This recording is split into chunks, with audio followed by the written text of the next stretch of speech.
para compartir a todos ustedes que están del otro lado. Como siempre decimos, y es medio como una característica que hemos adoptado, le prestamos o le ponemos un foco a los procesos electorales, porque terminan, como relatábamos recién respecto de lo que pasó en Rumania, por ejemplo, terminan determinando, valga la redundancia, escenarios que pueden darse a posteriori. En el caso venezolano, mañana van a tener elecciones de lo que aquí llamaríamos de medio término, podríamos decir, elecciones de gobernadores, elecciones de intendentes, de diputados, lo que vendrían a ser diputados de aquí, de la República Argentina.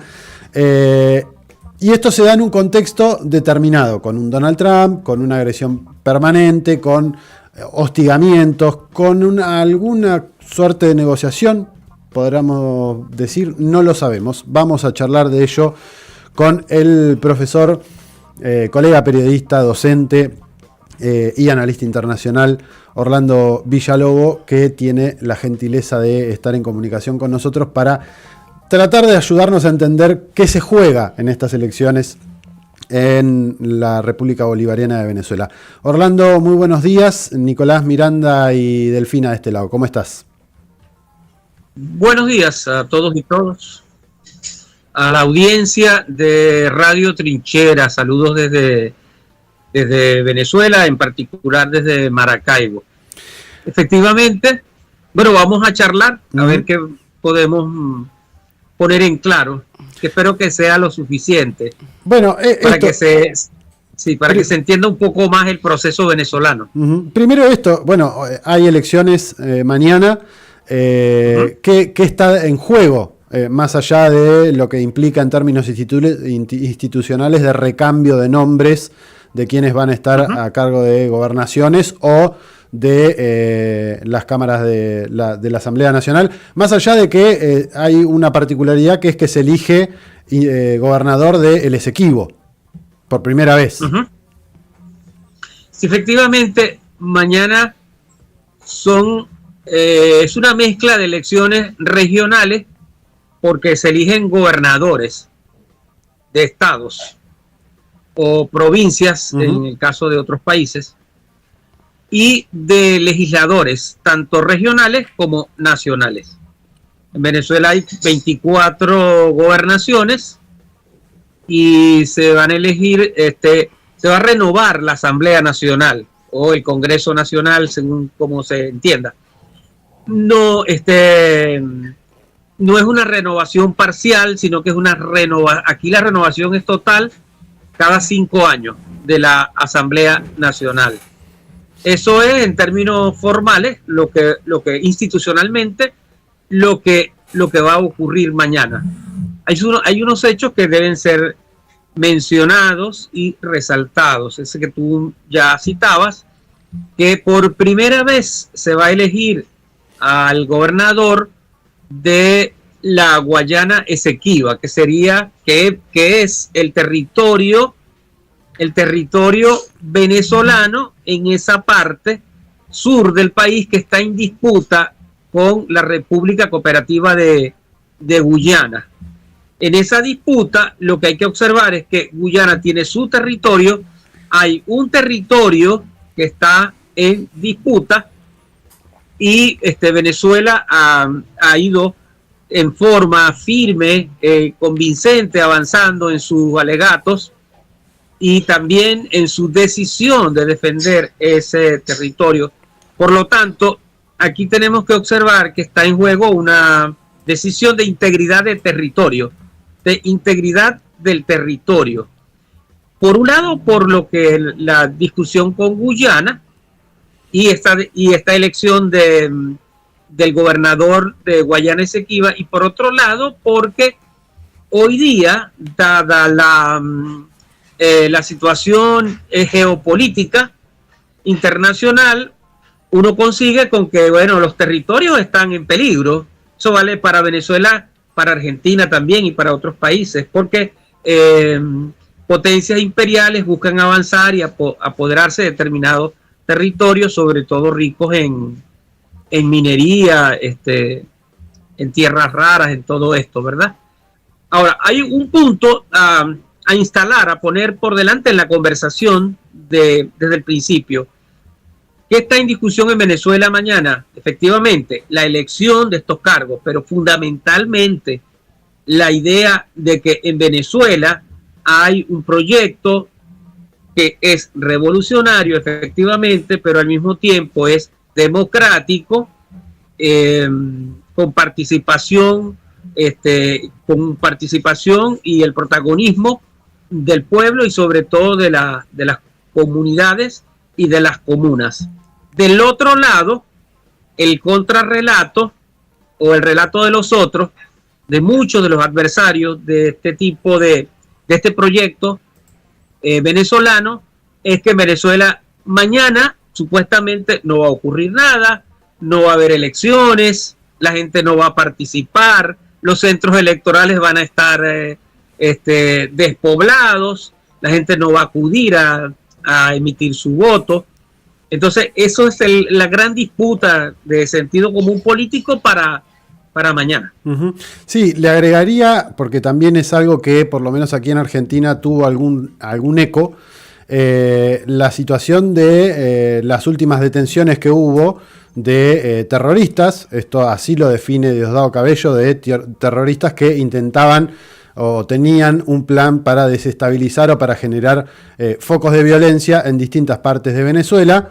Digo, tuvo algún grado de revuelo porque hubo un argentino que fue detenido dentro de esos, creo que 70 que hubo. Y acá me parece que también empieza a correr como esa narrativa a la par, que va en sintonía con lo que venías diciendo, de un gobierno autoritario que no deja que ningún extranjero vaya a verificar que se estén llevando adelante las elecciones, cuando sabemos que es mentira, porque hay compañeras que han viajado dentro de la delegación de cientos de personas del extranjero que están en Venezuela en este momento, siendo parte de esas delegaciones internacionales que van a ser los que chequeen que el proceso electoral en términos formales se lleve de manera correcta. Bueno, fíjense ustedes, efectivamente,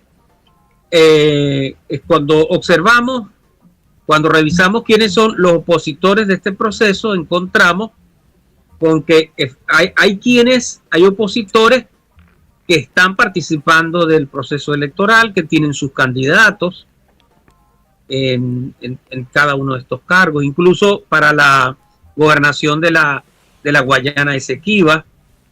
Y para que seamos claros, es probable que la oposición gane algunas gobernaciones y gane sus diputaciones en un porcentaje que no vale la pena adelantarse ahora porque no es el asunto central, ¿no?, de esta conversación.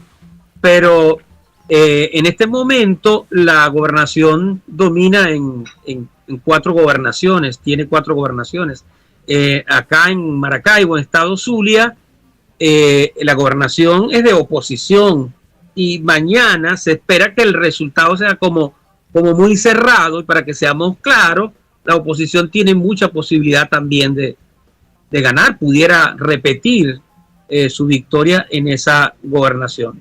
Eso por una parte, pero sí hay un relato cerrado, una narrativa que busca desprestigiar a Venezuela, atacarla, presentarla como una dictadura, como dice cierta medios interesados, la mediática internacional, toda una campaña muy fuerte en las redes que dice que no hay elecciones, que la gente no se va a movilizar mañana, y seguramente mañana ya están los laboratorios montados para mostrar esas zonas del este de Caracas donde viven los sectores más acomodados, que se van a movilizar poco, que van a votar poco en esas elecciones. Ahora, un proceso electoral en las condiciones actuales de Venezuela está sometido a toda esta al fuego no solamente de campañas, sino de acciones muy agresivas. Recordemos que Venezuela está considerada por Estados Unidos desde el gobierno de Obama como una amenaza inusual y extraordinaria. Y entonces están como muy vigilantes y muy dispuestos a intervenir de manera agresiva para impedir que el proceso de transformación... Se nos cortó. Lo perdimos. Vamos a intentar retomar la comunicación con el profesor Villalobos. Sí, que venía siendo muy claro. Venía siendo muy claro un relato, ya lo hemos abordado aquí en el programa, más allá de lo que se juega en términos electorales, como decía, también está toda esta otra cosa de la disputa de narrativas entre lo que piensa o lo que plantea la mediática internacional respecto de lo que sucede en Venezuela, sobre todo los medios hegemónicos, y lo que efectivamente sucede en el territorio, que dista mucho, sobre todo en el caso venezolano, dista mucho con M mayúscula, de lo que afirma distintos portales, incluso a veces hasta portales que aquí en Argentina decimos, bueno, son portales compañeros. No, y cada vez aparte es como más evidente. O sea, esta semana nos enteramos, y yo quería hacerle esta consulta a Orlando también para profundizar un poco en qué impacto tiene en la elección, pero nos enteramos de que Estados Unidos habilitaría o extendería el plazo para que Chevron siga operando en Venezuela por 60 días, mientras asistíamos o veíamos como, no sé, personajes de la oposición como María Corina Machado. Se cortó la comunicación, sí. Ustedes me dicen. Ahí te estamos escuchando, Orlando. Estábamos ¿sí? repasando justo la próxima pregunta que te íbamos a hacer. Sí, Orlando, ¿qué tal? Miranda Cerda te saluda. Nos enteramos esta semana que la Casa Blanca extendería por 60 días el plazo para que Chevron pueda seguir operando en Venezuela. Y la consulta concreta tenía que ver con estos personajes, estos actores de la oposición que piden o han pedido en muchas oportunidades no solo el encrudecimiento de las medidas coercitivas unilaterales contra Venezuela, sino también la salida de Chevron en un plan por tratar de debilitar... ¿Aló, probando? Hola, Orlando, ¿nos escuchás? Yo creo que no nos está escuchando él. ¿Nos estás escuchando, Orlando? No. Orlando no nos escucha. Creería que no nos está escuchando. Bueno, vamos a intentar acomodar como para que nos escuche y volver a preguntarle. Sí, bueno, eso, porque o sea, estamos hablando de una María Corina Machado, por ejemplo, que, digo, avalaba, ¿no? La salida de Chevron como una movida de Trump, incluso ella diciéndose que era la más aliada de Trump y de los Estados Unidos. Después, por ejemplo, también se ha intentado posicionar con esta salida de los asilados en la Embajada Argentina. Uh-huh. Y el tiempo parece confirmar que eso tampoco se trató de una operación de extracción dirigida por los Estados Unidos. No, de hecho no se menciona. Y de hecho Lula estaba muy enojado con eso. No se menciona que Lula o que Brasil durante todo este tiempo fue quien se hizo cargo de la embajada argentina en Venezuela, porque Argentina se desligó. Y además de que para esa salida de opositores venezolanos fue una discusión negociada entre Estados Unidos y Venezuela para ofrecer un salvoconducto para que puedan salir de la embajada e irse a Claro, sí, lo que queda claro es eso, como que esa relación entre Miraflores y la Casa Blanca corre por otra vía que no es la de esta oposición que se cree la que tiene quizás la verdad absoluta en torno a lo que pasa con la democracia en ese país. No sé si lo pudimos recuperar a Orlando. No estamos pudiendo. Escribámosle por WhatsApp. A ver si podemos resolverlo. Mientras tanto, como decíamos, esto también hay que tenerlo en cuenta. Algo mencionaba Orlando recién. Se da en un contexto donde Venezuela no pudo ingresar al BRICS el año pasado en la cumbre de Kazán, pero que este año en la en el 80 aniversario del Día de la Victoria en Rusia, fue uno de los mandatarios que estuvo en primera línea, sentado junto con Vladimir Putin, con Xi Jinping. De hecho, amplió y firmó nuevos acuerdos con la República Popular China, con quien tiene muy buena relación. Pocos días antes, Delcy Rodríguez también había estado viajando a otros países para firmar acuerdos. Tuvo una reunión muy interesante con Vladimir Putin en ese marco, donde también ampliaron su buena relación. Es un actor que, sin ser parte oficialmente de los BRICS, es parte de los BRICS, por estas relaciones que hay entre particularmente el gobierno venezolano y los distintos actores o los distintos socios o principales socios de los BRICS, de los cuales Venezuela es un actor, un asociado muy importante. Sí, no, y otra cosa, digo, me parece que son unas elecciones también como muy cruciales en relación a la Asamblea Nacional. Recordemos que desde 2015 y hasta el 2020 la Asamblea Nacional estuvo en manos opositoras. Eso, por supuesto, fue un dolor de cabeza para todo el pueblo venezolano en términos de, bueno, las guarimbas, toda la violencia que se vivió en esos años, la cantidad de medidas coercitivas, porque aparte fue un momento en el que esa Asamblea Nacional Opositora coincidió con el primer mandato de Donald Trump, un recrudecimiento de las medidas coercitivas unilaterales y el sufrimiento de todo un pueblo. En 2020 la Revolución Bolivariana recupera la Asamblea Nacional, y a partir de ahí lo que vimos, incluso pandemia de por medio, fue un crecimiento de la economía venezolana. Por eso parece que son unas elecciones importantes para, en el marco de, bueno, esto de un mundo que está cambiando bastante, en el que incluso estamos viendo varias sorpresas electorales. Bueno, una elección sumamente importante, porque estamos hablando quizás del órgano, después del Poder Ejecutivo, más importante que tiene la República Bolivariana de Venezuela. En definitiva, vamos a ver qué es lo que sucede, cómo va derivando esta situación. Mañana, obviamente, vamos a estar a la expectativa de qué suceda en el proceso electoral. Como bien se ha relatado. Bueno, ahora sí. Ahora nos escucha Orlando. Perfecto. Bueno, vamos Muy bien, ahora sí.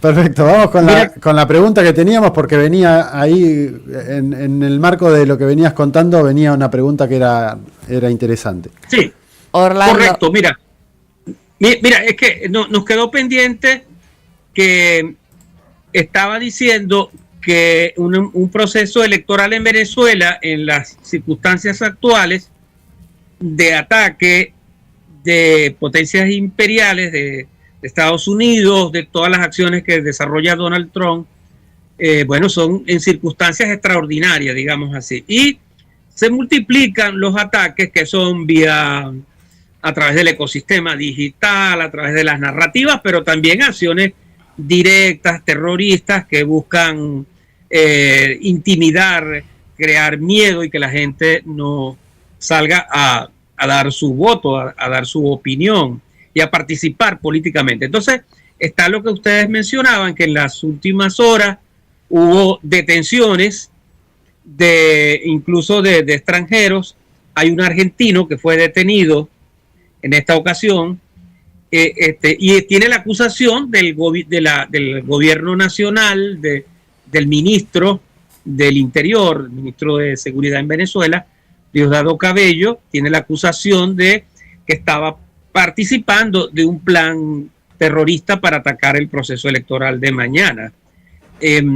Bueno, las circunstancias son bastante de la detención, generan sospechas porque fue detenido un grupo en alta mar. Lo que explicaba Cabello era que se recibió esa información de un contacto que iban a hacer en el mar y se produjo esa detención. Es decir, no está en condiciones normales. No fue que el argentino estuvo aquí, como trató de hacer ver alguna versión argentina, ¿no? Que había venido algún evento, creo que de informática. Pues no es así. Lo que dice el gobierno es que fue detenido en esta en esta situación. Ya hay 2 argentinos detenidos. Hay que recordar que meses atrás también hubo uno que está acusado por participar en acciones ilegales para desestabilizar Venezuela. Se presta como mucha atención a todo esto en vista de ataques que han ocurrido y que hay un sector de una oposición violenta que no sigue cauces democráticos, que no está buscando ganar las elecciones, que no está pidiendo el favor del voto, sino que está intentando socavar las bases de las instituciones y generar caos y desorden, y por esa vía acabar con este proceso venezolano. Orlando, ¿qué tal? Miranda te saluda. Bien, bien. En relación a esto último que planteás, esta semana nos enterábamos de la posibilidad de que Estados Unidos extienda por 60 días el plazo que tiene Chevron para seguir operando en Venezuela, y la consulta concreta tenía que ver con qué tan debilitada queda la narrativa de esta oposición violenta que no solo ha pedido en más de una oportunidad el encrudecimiento de las medidas coercitivas unilaterales contra su pueblo, sino también la salida de Chevron, ¿no?, como un mecanismo para debilitar al gobierno de Nicolás Maduro. Para estas elecciones, ¿cómo está la narrativa opositora? Digo, en términos de opinión pública, de lo que se percibe en las calles. Sí, bueno, han ocurrido algunos hechos que son favorables para la revolución bolivariana, para los movimientos y partidarios de la revolución bolivariana. Uno es que se produjo esa extensión de el permiso para la operación de Chevron en Venezuela, lo cual indica que se sigue una línea de negociación entre el gobierno de Venezuela y el gobierno de Estados Unidos, que tiene aquí un representante permanente. Trump tiene un representante permanente que está siempre negociando con el gobierno, y esta vez se abortó esa vía, esa opción de que terminara las operaciones de Chevron. Eso continúa y hace ver también que Estados Unidos necesita el petróleo venezolano por muchísimas razones, entre otras porque las adaptaciones que ellos tienen para la producción de combustibles y para el uso del petróleo es con las características de petróleo venezolano, que es algo que no pueden sustituir de un día para otro. Pero en fin, hizo ver esta decisión de esta semana, hizo ver que esas negociaciones continúan pese a los intentos de los grupos extremistas, no radicales, los grupos extremistas empeñados en propiciar una agresión directa contra Venezuela. Otro hecho afortunado que llenó de entusiasmo al país, yo diría que no solo al mundo chavista, sino mucho más allá, fue que llegara a Venezuela una niña, Maykelis, que estaba secuestrada en Estados Unidos, que fue separada de su madre venezolana fue deportada y la separaron de esa niña y ella quedó allá, imagínate, supuestamente en organismos de esos que cuidan, pero eso es algo absolutamente inaceptable e inhumano, y se logró que Estados Unidos entregara a esa niña. También es un hecho importante que este proceso electoral que culmina mañana se da en un momento en el cual ha crecido la solidaridad en Venezuela con los venezolanos que están siendo deportados arbitrariamente desde Estados Unidos. Muchos están en cárceles, casi 260, 270 venezolanos están en una cárcel en El Salvador, y Venezuela está luchando por esos venezolanos, porque en caso de que hayan cometido algún delito, ellos tendrían que ser procesados en su país de origen, que es Venezuela. Si los vas a deportar, si tú no lo vas a procesar, entonces si lo vas a deportar, tendrías que deportarlo a Venezuela y no a un tercer país, en donde sabemos y hemos visto por videos y fotografías que son tratados de manera cruel e inhumana. Esa lucha se está dando. Venezuela no se ha rendido, Y todo esto juega favorablemente para un proceso activo de participación y de movilización. No hay manera de poder avanzar en Venezuela con un proceso de transformación social si no es con la movilización social popular y en este caso electoral, porque mañana hay que salir a ganar, ganar y a seguir mostrando fuerza y demostrando que existe el movimiento popular suficiente como para ejercer el poder y ganar.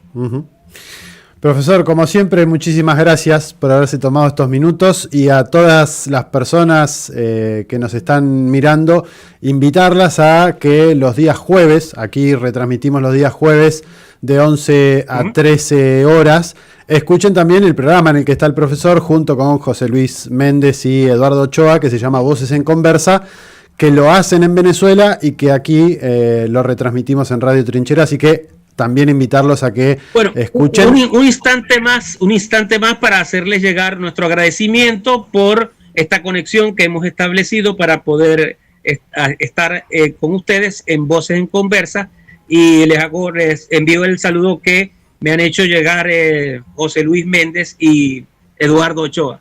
Así que allí estamos y allí seguimos. Gracias por estos minutos, profesor. Un abrazo grande. Muchas gracias. Un abrazo.